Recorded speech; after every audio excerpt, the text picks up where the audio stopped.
Bienvenidos a una nueva entrevista para Spondylus. En esta ocasión vamos a hablar en torno a temas comunicacionales a propósito de la 10ª Escuela de Verano que organiza la Asociación Latinoamericana de Investigadores de Comunicación, que es ALAIC.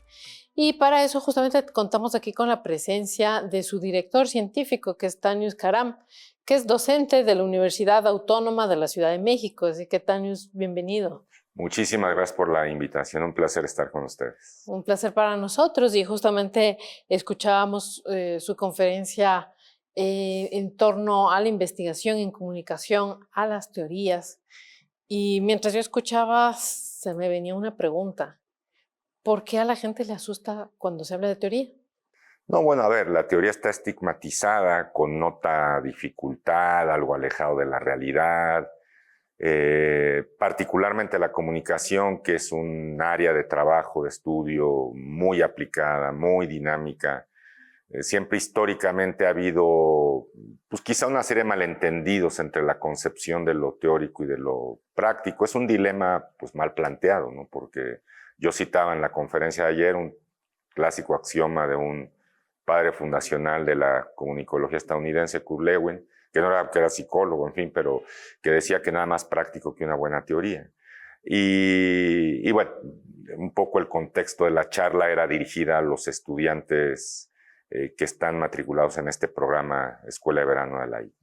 Justamente, partiendo también del tema de la Escuela de Verano, ¿cómo se conceptualiza este espacio tanto con los estudiantes como con investigadores ya de más trayectoria? Bueno, ALAIC es una asociación de ya varias decenas de años que agrupa miles de investigadores de la comunicación en América Latina. Es probablemente la organización más emblemática de la investigación académica en comunicación, con un muy fuerte peso de la comunidad brasileña, que tiene un liderazgo particular. Y con la evolución de la asociación, el crecimiento del campo, la asociación trata de buscar formas de vinculación, tanto a nivel social como a nivel académico. Una de las formas de vinculación es trabajar, coadyuvar con las instituciones en la formación de los investigadores. Es decir, el ideal de ese futuro socio, de ese futuro participante en las actividades de ALAIC, empezar a establecer ese contacto desde que se está estudiando. Entonces, la Escuela de Verano, que esta es su 10ª edición y que cada año se celebra en un país distinto, en una universidad sede, es una especie de seminario metodológico dedicado a estudiantes de maestría y de doctorado para apoyarles en su titulación, en su formación. Es una jornada intensiva, pues generalmente 2, 3, máximo 4 días, en donde reciben retroalimentación por parte de docentes locales, docentes internacionales, y por supuesto hay un espacio de intercambio entre los asistentes. Y en estos espacios, ¿cuáles son las actuales preocupaciones en torno al estudio de la comunicación? Bueno, la comunicación ha tenido un objeto muy vasto. Históricamente lo que le aglutinó fue la preocupación por los medios de comunicación colectiva, sobre todo desde su dimensión social, política y psicológica. Hoy día el espectro se ha abierto mucho a los medios digitales, por ejemplo, a las narrativas transmediales. Otro trabajo tiene que ver, ahora siempre hay trabajos como originales que no van por el mainstream, por ejemplo, de los estudiantes presenciales que tenemos, porque hay que decir que ahora, tras la pandemia, la modalidad de la escuela es híbrida. Entonces ahí una parte de los estudiantes vienen de forma presencial a la sede que nos acoge, y otra parte de los estudiantes pueden participar a través del streaming, ¿no? Y bueno, digamos, yo he notado una cierta heterogeneidad que es muy propio también de los estudios de comunicación, porque una de sus características es su flexibilidad. Claro, esa flexibilidad puede redundar a veces en cierta equivocidad, ¿no? Donde todo es comunicación. Pero por supuesto, respondiendo a tu pregunta más directamente, están los temas culturales tradicionales. Es decir, yo creo que para la IC, para la comunicología latinoamericana, el vínculo con lo cultural ha sido muy importante. El tema de las diferencias, el tema de ciertos grupos, como es la mediatización a través de redes sociales. Ese es un tema que se ha repetido en 2 o 3, y por supuesto hay algunos temas, también el tema de la comunicación política ha sido muy importante, pero hoy día sí tengo que reconocer que las redes, los medios digitales aglutinan preocupaciones de los jóvenes investigadores. Justamente ha habido como, se ha extendido como una visión de que como ahora todos tenemos en nuestros celulares acceso directo a las redes sociales, plataformas, las cámaras y cada vez la tecnología avanza en la calidad de la imagen, se genera como una especie de sensación de que todos podemos comunicar, todos podemos generar noticias, en el caso como nuestros periodistas, pero desde la comunicación, desde los estudios, desde la comunicología, ¿cómo se mira este espacio de el estudio particular de la comunicación, también desde la teoría, desde un punto de vista académico? Bueno, a ver, una cuestión muy importante es diferenciar las transformaciones que los medios digitales han incorporado a la ecología comunicativa. Es decir, para decirlo rápidamente, en el siglo XX era el mundo del broadcasting, es decir, un emisor, el medio, muchos receptores, las audiencias. El medio era muy jerarquizado, era muy centralizado, era difícil de acceder, las formas de retroalimentación con la audiencia eran muy acotadas, muy específicas. Tenía un poder particular, los medios se convirtieron en un poder fáctico importante, ¿no? El famoso el cuarto poder. Con los medios digitales hay la oportunidad de pasar a otras modalidades de interacción, el llamado modelo del networking, es decir, muchos emisores, muchos receptores. En ese sentido, ya tú no requieres tocar la puerta al medio convencional para poder transmitir, difundir, etc. Ahora ya tu reto como comunicador es salir a la esfera digital y tú mismo hacerte de tu audiencia. Es decir, a través de la credibilidad, a través de la constancia, a través de las temáticas específicas. Entonces, otra diferencia importante, hemos pasado de esta sociedad de masas a una sociedad de nichos, de grupos, de áreas de interés, ¿no? Y esto se ve, por ejemplo, muy reflejado también en la manera como se hace marketing, cómo se hacen negocios, todo este tipo de cuestiones, ¿no? Entonces, en ese sentido, aunque ya llevamos 30 años con el Internet, la comunicología latinoamericana justamente ha tratado de reflexionar las implicaciones, sobre todo políticas, culturales, a nivel de relaciones sociales, a nivel de subjetividad, que estas nuevas mediaciones tecnológicas imponen a las sociedades latinoamericanas. Cada una de ellas pues, es una beta, por ejemplo, todas las implicaciones que ha habido en el campo político, cómo se hace ahora política a través de los medios digitales o cómo los jóvenes, los grupos de edad, los electores, las comunidades pueden reaccionar o interactuar con las instituciones gubernamentales o con instituciones políticas a través de estas mediaciones digitales. Entonces, aunque puede haber un ambiente de temor, de incertidumbre, de duda, desde mi punto de vista es una época fascinante. Y que si tú analizas la historia de la tecnología, desde la escritura hasta los medios digitales, siempre ha habido detractores y enamorados. Por ejemplo, cuando apareció la globalización se hablaba de globalifílicos y globalifóbicos, ¿no? Históricamente, siempre que aparece un nuevo medio se generan estas dos tendencias. Claro, ahora el Internet ha acelerado, ha sido un actor importante también de una serie de cambios culturales a nivel más global que por supuesto nos colocan en un nuevo escenario. Pero como te digo, desde mi punto de vista es fascinante y uno de los retos que tiene la comunicología latinoamericana es pensar estos cambios, estas mutaciones y también ser un actor en este proceso de conferir un valor más civilizatorio a los medios digitales. A veces asociamos los medios digitales a discursos de odio, a rupturas comunicacionales, a conflictos. Justo en estos días hemos discutido en la escuela de verano que a veces pasamos de hace 20 años ver Internet como un medio para la democracia, para el cambio social, a verlo hoy día vía fake news, discursos de odio, como un obstáculo para la democracia y la civilidad. Y yo creo que un reto de la academia es justamente ser un actor importante en proponer ideas y en tratar de instrumentar. Pero es que justamente entonces estamos viendo haciendo esa comparación antes de Internet, o sea, los medios como un canal también de comunicación. Pero ahora ya no solo es el espacio cibernético, ya no es solo exclusivamente un canal, ¿no? Porque además, hablando del surgimiento de estas noticias falsas, sí llega el planteamiento de, entonces, ¿cuál es el sentido de estudiar comunicación si todos podemos comunicar? Bueno, la formación académica te da varias cosas. Es correcto, la comunicación. Antes de que surgieran las escuelas de periodismo, desde principios del siglo XX en Occidente y poco más tarde, 20, 30 años más tarde en América Latina, y luego ya las escuelas de comunicación con los medios audiovisuales incorporados, antes de eso ya había muchos oficios. Es cierto que a la comunicación le precede una larguísima historia de oficios. Todos somos comunicadores.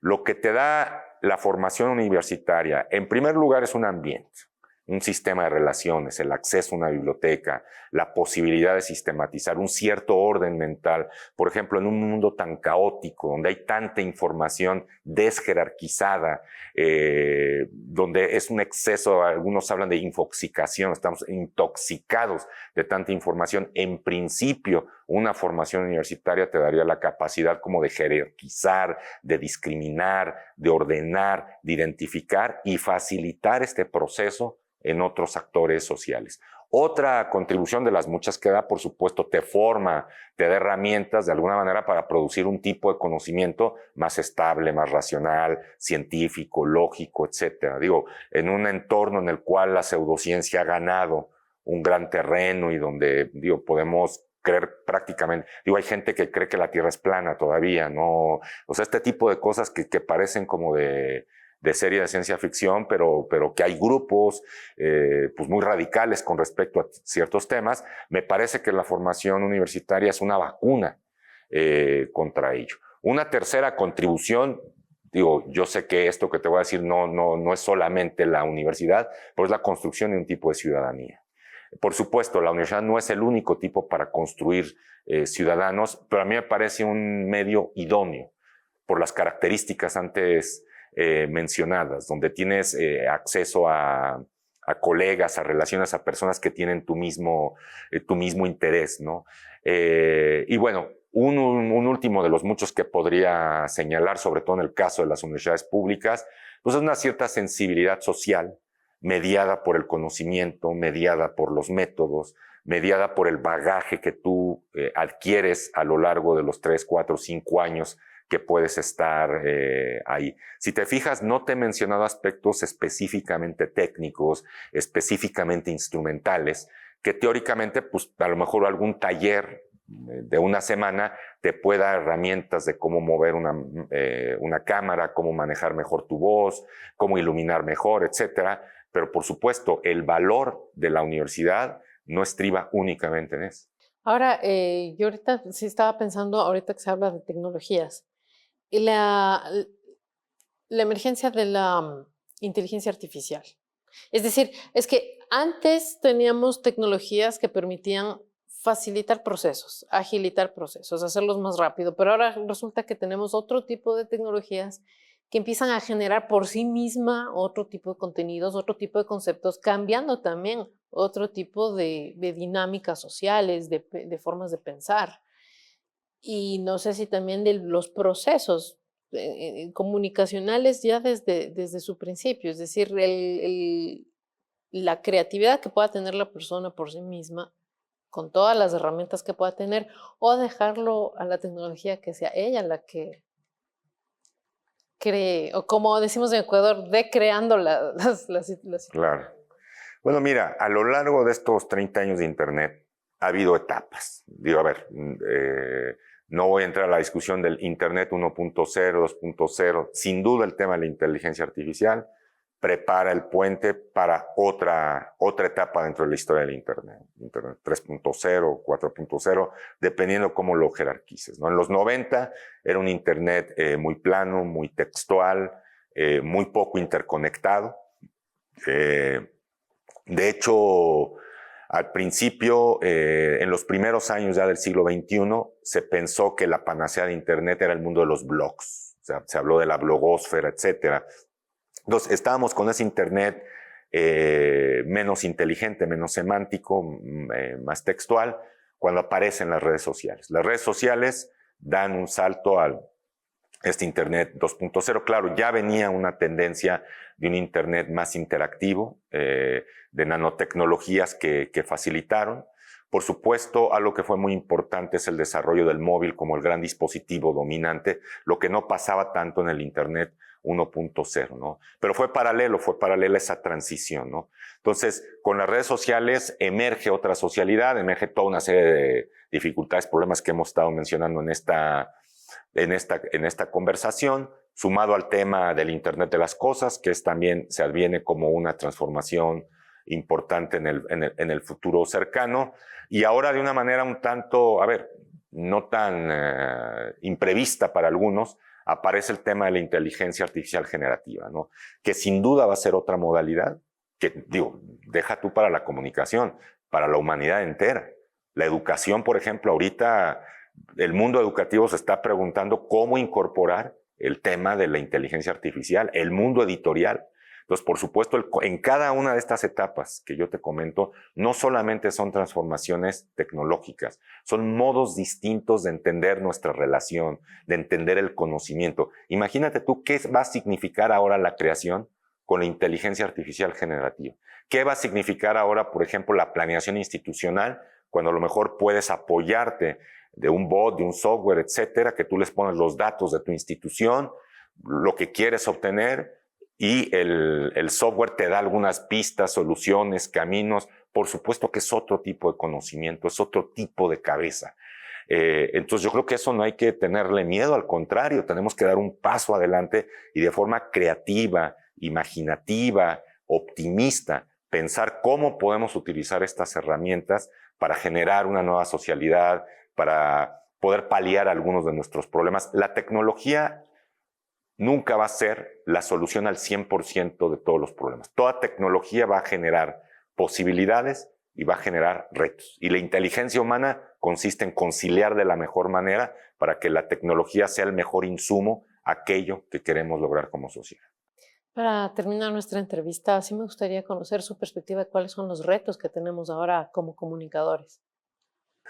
Mira, habría varios niveles. No es lo mismo el periodista tradicional de la prensa, el periodista tradicional del gran canal de televisión, o al youtuber, al instagramero, etcétera. Yo creo que ahí hay niveles, ¿no? Claro, el reto más amplio es encontrar formas civilizatorias, que yo llamo, para el uso de estas nuevas tecnologías. Es decir, cómo estas nuevas tecnologías pueden ayudar, en el caso de América Latina, a resolver algunos de los principales problemas que tenemos como región.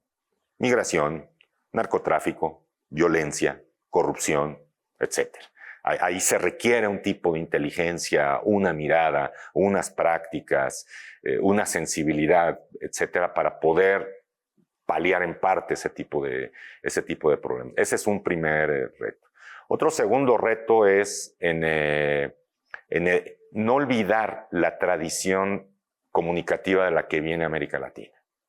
Es decir, todo lo que fue ese gran movimiento conocido como comunicación popular, comunicación alternativa, etcétera, de qué manera los valores que allí aprendimos, lo que aprendimos en ese proceso, puede ser recuperado, puede ser retomado. De hecho, en estos días de la escuela de verano, justamente discutíamos otra vez el valor de la comunidad como ese depositario fundamental, ¿no?, de la comunicación latinoamericana. No uno, pero uno de los principales, ¿no? Otro reto que tiene, por ejemplo, pienso ahora en el periodista convencional, el reto de la diversificación de las fuentes, el reto de la ética profesional.